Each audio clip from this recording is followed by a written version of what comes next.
Hello everyone, welcome to Y exam भी।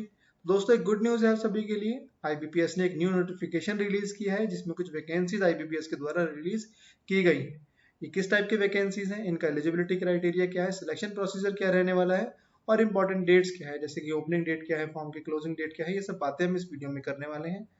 तो इस वीडियो में एंड तक मेरे साथ बने रहिए। अगर आप चैनल पर नए हैं तो चैनल को जरूर सब्सक्राइब कर लीजिए ताकि आपको इस तरह की यूजफुल वीडियोस आने वाले टाइम पर मिलती रहे। तो स्टार्ट करते हैं स्टूडेंट इस वीडियो को। पहले देखते हैं टाइप ऑफ वैकेंसी। देखिए इसमें 7 टाइप की पोस्ट इसमें रिलीज की गई हैं, जिसमें assistant professor, faculty research and associate, research associate, Hindi officer, IT engineer data center में, आईटी डेटाबेस एडमिनिस्ट्रेटर और उसके साथ साथ सॉफ्टवेयर डेवलपर और टेस्टर के बीच में वैकेंसीज है। राइट, इनकी जो स्टार्टिंग डेट है वो 1 अक्टूबर यानी कि आज से ये फॉर्म भरने शुरू हो गए हैं और लास्ट डेट है इनकी 14 अक्टूबर। इस बीच में आप इसमें अप्लाई कर सकते हैं। इनकी जो फीस रखी गई है, एप्लीकेशन फीस, वो 1000 रुपीज रखी गई है हर एक कैंडिडेट ने, सभी कैंडिडेट्स की। ठीक है, तो ये पोस्ट है इसमें, 7 पोस्ट इसमें रिलीज की गई हैं और ये इनकी इंपॉर्टेंट डेट्स हैं। राइट, इसके अलावा बात करते हैं इनके सिलेक्शन प्रोसीजर की। तो देखिए इसमें लिखा है साफ साफ कि any eligible candidate who aspires to join IBPS, यानी कि कोई भी अगर इस तरह से ज्वाइन करना चाहता है इन पोस्ट के लिए तो वो इनमें अप्लाई कर सकता है। इनके अलावा अगर सिलेक्शन प्रोसीजर की बात करें स्पेशली फॉर असिस्टेंट प्रोफेसर के लिए, तो असिस्टेंट प्रोफेसर में थोड़ा सा अलग है, इसमें बाकी सब में सेम ही रहेगा लगभग। तो असिस्टेंट प्रोफेसर की अगर बात करें, इसमें ग्रुप एक्सरसाइज यानी कि जीडी, उसके अलावा प्रेजेंटेशन एक्सरसाइज और पर्सनल इंटरव्यू। इसमें कोई रिटर्न एग्जाम नहीं है असिस्टेंट प्रोफेसर पोस्ट के लिए। इसमें सिर्फ आपको ग्रुप एक्सरसाइज, प्रेजेंटेशन एक्सरसाइज और पर्सनल इंटरव्यू, 3 फेसेस होंगी इसमें। उसके अलावा फैकल्टी एसोसिएट के लिए बात करें, फैकल्टी रिसर्च एसोसिएट या फिर रिसर्च एसोसिएट के लिए, तो इसमें ऑनलाइन आपका एग्जाम होगा।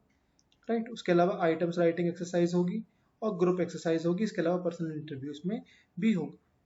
ठीक है, हिंदी ऑफिसर के लिए अगर बात करें तो इसमें आपको ऑनलाइन एग्जाम देखने को मिलेगा। उसके अलावा स्किल टेस्ट, जिसमें आपका हिंदी का स्किल टेस्ट होगा, आइटम राइटिंग एक्सरसाइज और उसके अलावा पर्सनल इंटरव्यूज आपको इसमें देखने को मिले। आईटी इंजीनियर की बात करें, डेटा सेंटर के लिए, आईटी बेस एडमिनिस्ट्रेटर के लिए या फिर सॉफ्टवेयर डेवलपर के लिए या फिर टेस्टर के लिए। टेस्टर में भी फ्रंट एंड और बैक एंड में, दोनों में इसमें वैकेंसीज हैं। इनके लिए भी आपको ऑनलाइन एग्जाम, स्किल टेस्ट और पर्सनल इंटरव्यू, इसमें कोई आइटम राइटिंग एक्सरसाइज नहीं होगी। तो असिस्टेंट प्रोफेसर के लिए ग्रुप एक्सरसाइज, प्रेजेंटेशन एक्सरसाइज और personal interview. Faculty research associate के लिए या फिर रिसर्च एसोसिएट के लिए online exam, item writing exercise, group exercise और पर्सनल इंटरव्यू रहेगा। उसके अलावा हिंदी ऑफिसर के लिए online exam, skill test, item writing exercise और पर्सनल इंटरव्यू रहेगा। उसके अलावा बात करें आईटी इंजीनियर की, डेटा सेंटर में या आईटी डेटाबेस में, सॉफ्टवेयर डेवलपमेंट में बात करें अगर, तो उसमें ऑनलाइन एग्जाम, स्किल टेस्ट और पर्सनल इंटरव्यू, ये 3 स्टेप उसमें रहे। ठीक है, अगर इंपॉर्टेंट डेट्स की बात करें तो 1 अक्टूबर, जैसे मैंने आपको पहले ही बता चुका हूँ, 1 अक्टूबर से लेकर 14 अक्टूबर तक इसकी फॉर्म फिलिंग की डेट है। इसके अलावा जो ऑनलाइन एग्जाम होगा उसकी टेंटेटिव डेट जो है वो अक्टूबर और नवंबर में है, यानी कि अक्टूबर एंड में या फिर नवंबर स्टार्टिंग में आपको ये एग्जाम इसका देखने को मिल जाएगा। साथ ही साथ में एक इंपॉर्टेंट चीज ये भी दी गई है कि successful candidate will be appointed against the vacancies. इसके अलावा हाउएवर वेटिंग लिस्ट, एक वेटिंग लिस्ट भी इसमें प्रोवाइड कराई जाएगी जो 31/3 यानी कि 31 मार्च 2022 तक वैलिड रहेगी। अगर कोई ज्वाइन नहीं करते हैं तो उन वेटिंग लिस्ट वालों को भी ले लिया जाएगा। राइट, इसके अलावा सैलरी स्ट्रक्चर की बात करें तो काफ़ी हैंडसम सैलरी प्रोवाइड करा रहे हैं। आप देख सकते हैं कि असिस्टेंट प्रोफेसर के लिए बेसिक पे जो है वो 1,01,500, यानी कि अगर आप टोटल बात करें अप्रोक्सीमेट मंथली बात करें तो 1,66,541 सैलरी, जो काफ़ी हैंडसम सैलरी है। इसके अलावा फैकल्टी रिसर्च एसोसिएट के लिए 57,700 बेसिक, यानी कि 98,651 इनकी ग्रॉस सैलरी बनती है। रिसर्च एसोसिएट के लिए ये बनती है 74,203। हिंदी ऑफिसर के लिए भी सेम है। इसके अलावा आईटी में तीनों सैलरी सेम है, 59,478 रुपीज आपको सैलरी इसमें मिलेगी। तो काफ़ी अच्छी सैलरी, काफ़ी हैंडसम सैलरी प्रोवाइड करा रहे हैं। अगर आप इनके एलिजिबिलिटी क्राइटेरिया के अंडर आते हैं तो डेफिनेटली इसमें अप्लाई कीजिए। इसके अलावा आपको जो भी पीएफ, एम्प्लॉयर कॉन्ट्रीब्यूशन जो भी रहता है, medical benefits, LTC, telephone, newspaper reimbursement, सब आपको चीज़ें इसमें मिल जाती हैं। तो काफ़ी हैंडसम सैलरी प्रोवाइड कराते हैं। अगर आप प्रिपरेशन में हैं या फिर आप इसके एलिजिबिलिटी क्राइटेरिया में आते हैं तो डेफिनेटली इस पोस्ट के लिए, आप इन पोस्ट के लिए अप्लाई कीजिए। ठीक है, बात करते हैं इनके एलिजिबिलिटी क्राइटेरिया की। सबसे पहले बात करते हैं असिस्टेंट प्रोफेसर स्टैटिक्स के लिए। तो इसमें मिनिमम एज रिक्वायरमेंट जो है वो 32 है और मैक्सिमम 45 है। राइट, इसमें आपको पीएचडी डिग्री, पीएचडी या फिर इक्विवेलेंट कोई डिग्री होनी चाहिए स्टैटिक्स, और परसेंटेज एटलीस्ट 55% की रिक्वायरमेंट है पोस्ट ग्रेजुएशन। पोस्ट ग्रेजुएशन में आपके 55% मार्क्स हैं, साथ ही साथ आपके पास पीएचडी या फिर कोई इक्विवेलेंट डिग्री है तो आप स्टैटिक्स में, तो आप इस पोस्ट के लिए अप्लाई कर सकते हैं। एक्सपीरियंस जो इसमें रिक्वायर्ड है वो है minimum 5 year experience post qualification, यानी कि क्वालिफिकेशन यानी कि पीएचडी के बाद आपको 5 इयर्स का एक्सपीरियंस होना चाहिए टीचिंग में, रिसर्च में, इंडस्ट्रियल कोई एक्सपीरियंस इस तरह का होना चाहिए। ये पीएचडी के बाद आपको 5 इयर्स का एक्सपीरियंस होना चाहिए, ठीक है। और जो भी एजुकेशनल क्वालिफिकेशन जो भी क्राइटेरिया रहेगा वो 1 अक्टूबर 2021 से कैलकुलेट किया जाए, ठीक है। नेक्स्ट बात करते हैं फैकल्टी एसोसिएट की, फैकल्टी रिसर्च एसोसिएट या फिर रिसर्च एसोसिएट की। तो फैकल्टी रिसर्च एसोसिएट में मिनिमम एज 27 है, मैक्सिमम एज 40 है। मिनिमम 27, मैक्सिमम 40 है। इसमें आपको पीएचडी या फिर equivalent degree in any of the following discipline, in discipline में इंडस्ट्रियल साइकोलॉजी है, ऑर्गेनाइजेशनल साइकोलॉजी है, एजुकेशनल मेजरमेंट है, साइकोलॉजिकल मेजरमेंट है और एचआर वगैरह, ये सब चीजें इसमें है। आपको इसमें पीएचडी होना चाहिए और पोस्ट ग्रेजुएशन में आपको 50% मार्क्स जरूर आपके होने चाहिए, तब आप फैकल्टी रिसर्च एसोसिएट पोस्ट के लिए अप्लाई कर सकते हैं, जिसकी मिनिमम एज 27 और मैक्सिमम एज 40 ईयर्स। इसके अलावा रिसर्च एसोसिएट की बात करें, इसमें मिनिमम एज 21 है और मैक्सिमम एज 30 ईयर्स, ठीक है। पोस्ट ग्रेजुएशन आपको होना चाहिए, पोस्ट ग्रेजुएट होना चाहिए, जो ये सब्जेक्ट ऊपर देते हैं इन्हीं सब्जेक्ट में। अगर पीएचडी है तो फैकल्टी रिसर्च एसोसिएट के लिए कर सकते हैं, अगर पीएचडी नहीं है सिर्फ पोस्ट ग्रेजुएट हैं आप तो रिसर्च एसोसिएट पोस्ट में आप अप्लाई कर सकते हैं, ठीक है। इसमें एक्सपीरियंस है प्रेफरेबली 1 ईयर, मतलब कोई एक्सपीरियंस इसमें कंपलसरी नहीं है, जस्ट आपको अगर है आपके पास तो आपको वहां पर प्रेफरेंस दी जाएगी, ठीक है। नेक्स्ट है हिंदी ऑफिसर के लिए, इसमें जो मिनिमम एज है 21 और मैक्सिमम एज है 30। इसके अलावा मास्टर डिग्री होनी चाहिए रिकॉग्नाइज्ड यूनिवर्सिटी से in Hindi with English as a major subject at graduation. Graduation में आपके पास इंग्लिश हो और साथ में पोस्ट ग्रेजुएशन जो आपने की हो वो हिंदी में की हो, जैसे एमए हिंदी हो गई, ठीक है। अगर ये नहीं है, इसके अलावा और है तो master degree from a recognised university in English with Hindi as a major subject in graduation. तो ग्रेजुएशन में आपके पास हिंदी थी और पोस्ट ग्रेजुएशन आपने इंग्लिश से किया, या फिर पोस्ट ग्रेजुएशन में आपके पास हिंदी है और ग्रेजुएशन में एज अ सब्जेक्ट आपके पास इंग्लिश था, तो आप इसमें अप्लाई कर सकते हैं। उसके अलावा master degree from a recognised university in any subject other than Hindi और English with Hindi as a major subject and the English medium as the level of degree level, यानी कि डिग्री लेवल के आपके पास अगर हिंदी और इंग्लिश में आपने पेपर दिए हैं तो आप इसमें अप्लाई कर सकते हैं, ठीक है। इसके अलावा बात करें एक्सपीरियंस की, तो 1 ईयर एक्सपीरियंस हिंदी ट्रांसलेशन में या फिर of various report, record document, इस तरह के आपको कहीं पे भी बैंकिंग में, फाइनेंशियल में या किसी भी चीज़ में अगर आपने हिंदी ट्रांसलेशन में काम किया है तो आप इसमें अप्लाई कर सकते हैं, जिसमें आपको 1 ईयर का एक्सपीरियंस मिनिमम होना चाहिए, ठीक है। नेक्स्ट बात करें आईटी इंजीनियर के लिए, डेटा सेंटर की स्पेशली बात करेंगे, तो इसमें मिनिमम एज 21, मैक्सिमम एज 35 है। फुल टाइम बीएड या फिर बीटेक या फिर बीई होना चाहिए, ठीक है। और प्रेफरेंसेस में दी जाएगी उनको जिन्होंने कंप्यूटर साइंस या फिर आईटी से किया, तो बीटेक या फिर बीई आपको होना चाहिए।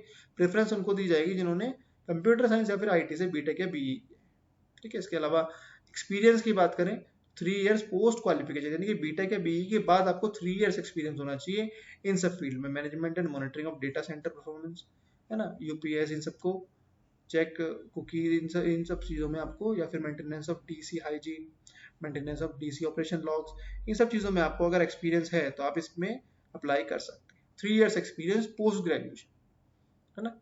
एडिड एडवांटेज स्किल, अगर आपके पास ये स्किल्स हैं तो आप इसमें प्रेफरेंस आपको दी जाएगी। इसमें ISO audit of data centre अगर आपने किया हुआ है, इस तरह से एक्सेस कंट्रोल्स कोऑर्डिनेटिंग की हुई है आपने, डिजास्टर रिकवरी ऑपरेशंस आपने इसमें काम किया हुआ है, तो इनमें आपको प्रेफरेंस मिलेगी, ठीक है। इसके अलावा बात करेंगे आईटी डेटाबेस एडमिनिस्ट्रेटर के लिए, इसमें मिनिमम एज 21, मैक्सिमम एज 35 है।